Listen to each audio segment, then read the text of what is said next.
दोस्तों, आज मैं आप लोग के लिए एसएससी सीपीयू एग्ज़ाम 27 जून सेकेंड शिफ्ट का एनालिसिस करवा रहा हूं, जिसमें पूछे गए सही प्रश्न मिल चुके हैं जो आपका 100% रियल और ऑथेंटिक क्वेश्चन है। जिन्हें इसका पीडीएफ चाहिए वो हम टेलीग्राम या व्हाट्सएप ग्रुप पे जुड़ सकते हैं। डिस्क्रिप्शन लिंक दे दिया गया या आप हमारे व्हाट्सएप नंबर से पीडीएफ प्रोवाइड कर सकते हैं। पहला प्रश्न था, टेस्ट क्रिकेट में सर्वाधिक रन किस बल्लेबाज ने बनाया है? तो सचिन तेंदुलकर ने बनाया है 15,921 रन, जिसमें से उन्होंने एक टेस्ट में 51 शतक बनाए थे और 49 शतक आपका एक दिवसीय वनडे में बनाया। दूसरे नंबर पर रिक्की पॉन्टिंग, जिन्होंने 13,378 रन बनाए। तीसरे नंबर पर जैक एलिस 13,289 रन। चौथे नंबर पर राहुल द्रविड़ 13,288 रन और पाँचवें नंबर पर सर एलिस्टर कुक, जो इंग्लैंड के 12,472 रन बनाए हैं। दूसरा प्रश्न पूछा गया था, PMSYM योजना का फुल फॉर्म क्या है? प्रधानमंत्री श्रम योगी मानधन योजना। प्रधानमंत्री नरेंद्र मोदी द्वारा मार्च 2019 को असंगठित क्षेत्रों के श्रमिकों के लिए प्रधानमंत्री श्रम योगी योजना शुरू की गई थी। योजना 60 वर्ष या उससे अधिक आयु के लोगों के लिए 3,000 रुपये मासिक पेंशन के साथ वृद्धावस्था सुरक्षा सुनिश्चित करती है। ऐसे श्रमिक जिनकी मासिक आय 15,000 रुपये माह से कम या इसके बराबर हो, इस योजना से लाभान्वित होंगे। अधिकतम वार्षिक योगदान 2,400 रुपये अर्थात 200 रुपये प्रति माह। एक था चार्टर एक्ट 1833 में एकाधिकार किस देश ने समाप्त किया? तो चीन ने समाप्त किया। लॉर्ड विलियम बेंटिक भारत के पहले गवर्नर जनरल बने। गवर्नर जनरल के परिषद 4 सदस्यों को कानून सदस्य के रूप में जोड़ा गया था, लेकिन कानून के उद्देश्य लिए केवल अस्थायी सदस्य के रूप में लॉर्ड मैकाले पहले कानून सदस्य थे। बॉम्बे और मद्रास कानून बनाने की अपनी शक्ति से वंचित थे। अधिनियम ने देश में ब्रिटिश उपनिवेश की वैधता प्रदान की। कंपनी के चाय और चीन व्यापार के संदर्भ में एक अधिकार का पूर्ण उन्मूलन करना था। एक पूछा गया, पद्म विभूषण 2003 में कालका बिंदानी घराना किससे संबंधित है? तो पंडित बिरजू महाराज घराने से संबंधित है। उन्होंने हिंदू शास्त्रीय संगीत को भी अभ्यास किया और एक आवाज़ थे। बिरजू महाराज को 1986 में भारत के दूसरे सर्वोच्च नागरिक सम्मान पद्म विभूषण के उपकारी व्यक्ति थे। एक पूछा गया था, आइस हॉकी की शुरुआत 2023 में किस राज्य में हुई? तो 2023 में आपका केंद्र शासित प्रदेश लद्दाख में किया गया था। और भारतीय तिब्बत सीमा पुलिस ITBP ने राष्ट्रीय आइस हॉकी चैंपियनशिप 2023 का खिताब अपने नाम किया था। एक पूछा गया, 2011 जनगणना 2011 में महिला श्रमिकों का प्रतिशत कितनी है? तो कुल कार्यरत जनसंख्या का 39.79% थी। कुल श्रमिकों में 53.26% पुरुष श्रमिक थे और 25.51% महिला श्रमिक थी। पिछला सर्वेक्षण 2011-12 के दौरान इसके अनुसार कुल कार्यबल 47.41 करोड़ अनुमानित है, जिसमें से 33.69 करोड़ ग्रामीण श्रमिक और 13.72 करोड़ शहरी श्रमिक थे।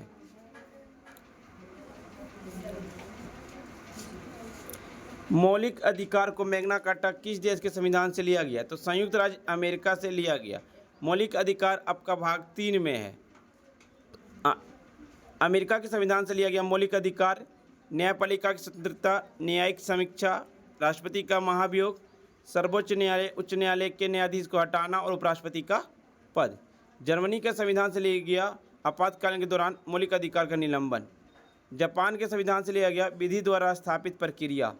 ऑस्ट्रेलियाई संविधान से लिया गया समवर्ती सूची, व्यापार, वाणिज्य की स्वतंत्रता और संसद के दोनों सदनों की संयुक्त बैठक। मौलिक अधिकार कौन सा भाग में? तो मौलिक अधिकार भाग 3 में है। भारतीय संविधान के अनुच्छेद 12 से 35 तक मौलिक अधिकार की परिभाषित किया गया। मौलिक अधिकार के विचार अमेरिका के संविधान से लिया गया। मौलिक अधिकार न्यायसंगत थे। सर्वोच्च न्यायालय उच्च न्यायालय को भारत मौलिक अधिकार का संरक्षक माना जाता है। भारतीय संविधान में मौलिक अधिकार की 6 श्रेणियां हैं। पहला है समानता का अधिकार, अनुच्छेद 14 से 18। दूसरा है स्वतंत्रता का अधिकार, अनुच्छेद 19 से 22। तीसरा है शोषण के खिलाफ अधिकार, अनुच्छेद 23-24। चौथा है धर्म की स्वतंत्रता का अधिकार, अनुच्छेद 25 से 28। छठा है सांस्कृतिक और शैक्षिक अधिकार, 29-30। और सातवां है संवैधानिक उपचार का अधिकार, अनुच्छेद 32। एक था, सिजदा की शुरुआत किसने किया था? सिजदा की शुरुआत आपका गयासुद्दीन बलबन ने किया था। गयासुद्दीन बलबन 1266 से 1287 ईस्वी तक शासन था। वह सिजदा की प्रथा का परिचय देने वाला दिल्ली के पहले सुल्तान थे। इन्होंने राजा को प्रणाम का समन्वय रूप में सिजदा और पायबोस शुरू किया। सिजदा में लोगों को घुटने टेकने पड़ते और सुल्तान का अभिवादन करने के लिए अपने सिर को जमीन से छूना पड़ता था। अलाउद्दीन खिलजी, इन्होंने शासन के देवी सिद्धांत का पालन किया। इसने अस्थायी सेना का परिचय दिया। इन्होंने भ्रष्टाचार को रोकने के लिए घोड़ों की ब्रोडिंग और व्यक्तिगत सैनिक का वर्णनात्मक रोस्टर की प्रणाली शुरू की। इन्होंने जजिया हिंदू समुदाय पर चढ़ाई की और गृह कर लगाया। तुगलक वंश 1320 से 1434 तक शासन किया। गयासुद्दीन तुगलक द्वारा स्थापित दिल्ली के पास तुगलकाबाद का नींव रखी।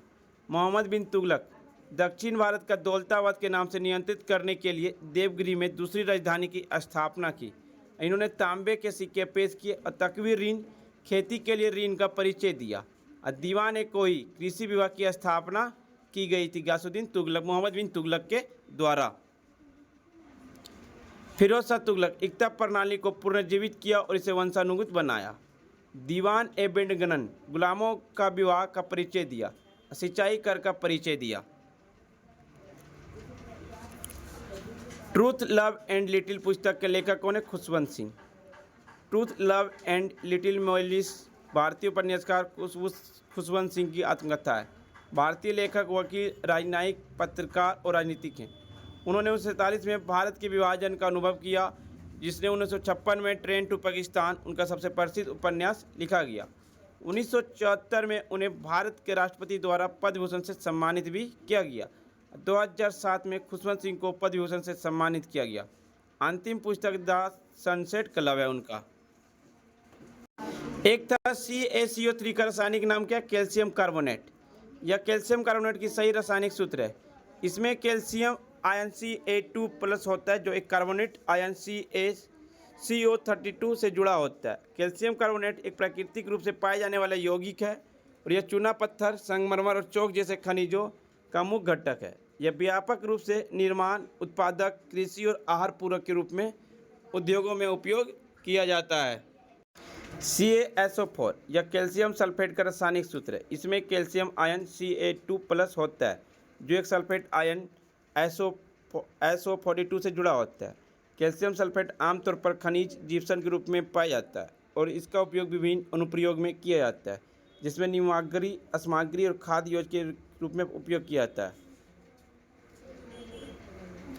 एक था DSP संविधान के कौन सा भाग में? DSP संविधान के भाग 4 में राजनीति निदेशक तत्व जिसे कहते हैं। आपका यह आयरलैंड के संविधान से लिया गया है। अनुच्छेद 38 में लोक कल्याणकारी राज्य तथा उसकी नीतियों का वर्णन किया गया। अनुच्छेद 39 में राज्य भौतिक और भौतिक संसाधनों के संकेंद्र को रोकेगा और राज्य महिला और बालक को, पुरुषों को सभी अवस्था में ध्यान रखेगा।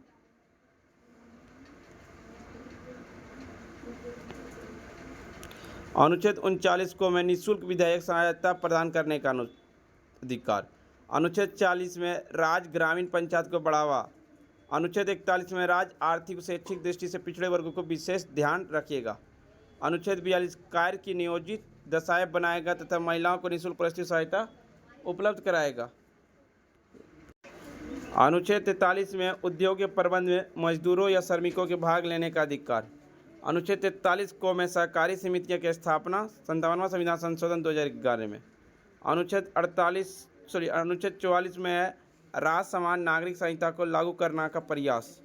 अनुच्छेद 45 में राज्य 6 से 14 वर्ष के बालकों को निःशुल्क अनिवार्य शिक्षा देने की व्यवस्था करेगा। इसे 86वां संविधान संशोधन 2002 में जोड़ा गया था। अनुच्छेद 46 में राज्य ST और SC तथा दुर्बल वर्गों को हित का ध्यान रखेगा। अनुच्छेद 48 को राज्य पर्यावरण संरक्षण संवर्धन का प्रयास करेगा। अनुच्छेद 50 राज्य कार्यपालिका और न्यायपालिका पृथकीकरण करेगा। अनुच्छेद 51 भारत के विदेशी नीति का वर्णन, जो शांतिपूर्ण, सहस्तित्व तथा अंतर्राष्ट्रीय पंच निर्णय पर आधारित है। फ्रेंड्स, वीडियो पसंद आ रही हो तो लाइक, शेयर, सब्सक्राइब जरूर करें। एक था भजन सुपारी, किस वाद्य यंत्र से संबंधित है? संतूर से संबंधित है। इनका निधन 2 जून 2022 को हुआ। भजन सुपारी भारतीय शास्त्रीय संगीत के सुफिनिया घराने से संबंधित है। सोपोरी को 1992 में संगीत नाटक अकादमी पुरस्कार, 2004 में पद्मश्री और 2009 में बाबा अलाउद्दीन खान पुरस्कार से सम्मानित किया गया। पंडित शिव कुमार शर्मा, राहुल शर्मा, तरुण भट्टाचार्य ये सभी संतूर वादक हैं। अमजद अली खान, अली अकबर खान, अलाउद्दीन खान ये सभी सरोद वादक हैं। अनंत लाल, बिस्मिल्लाह खान, एस बलेस, अली अहमद हुसैन खान, रघुनाथ प्रसन्ना ये सभी शहनाई वादक हैं। पंडित रविशंकर, पंडित निखिल बनर्जी, उस्ताद विलायत खान, अन्नपूर्णा देवी ये सितार वादक हैं। अनुच्छेद 141 में क्या सर्वोच्च न्यायालय की ने भारत के सभी अदालत पर बाध्यकारी होगी। अनुच्छेद 143 का तहत सर्वोच्च न्यायालय से परामर्श करने के लिए राष्ट्रपति की शक्ति शामिल है। अनुच्छेद 132 में कुछ मामलों में उच्च न्यायालय से अपील में सर्वोच्च न्यायालय के अपीलीय क्षेत्राधिकार के लिए प्रावधान है। अनुच्छेद 243 पंचायत का प्रावधान देता है। उष्णकटिबंधीय सदाबहार वन कहाँ पाए जाते? उस सदाबहार वन पश्चिमी घाटी के पूर्वी और पश्चिमी ढलानों जैसे तमिलनाडु, केरल, कर्नाटक, महाराष्ट्र में पाए जाते हैं। असम, अरुणाचल प्रदेश, नागालैंड, त्रिपुरा, मेघालय, पश्चिम बंगाल, अंडमान निकोबार द्वीप समूह में पाए जाते हैं। अनुच्छेद राज्यपाल राज्य विधानमंडल को संबोधित करेंगे। राज्यपाल द्वारा एक विषय संबोधित करता है अनुच्छेद 176। फ्रेंड्स, वीडियो पसंद आई तो लाइक, शेयर, सब्सक्राइब जरूर करें। जिन्हें इसका PDF चाहिए वो टेलीग्राम या व्हाट्सएप ग्रुप पे जुड़ सकते हैं। डिस्क्रिप्शन लिंक दे दिया गया। तब तक के लिए धन्यवाद।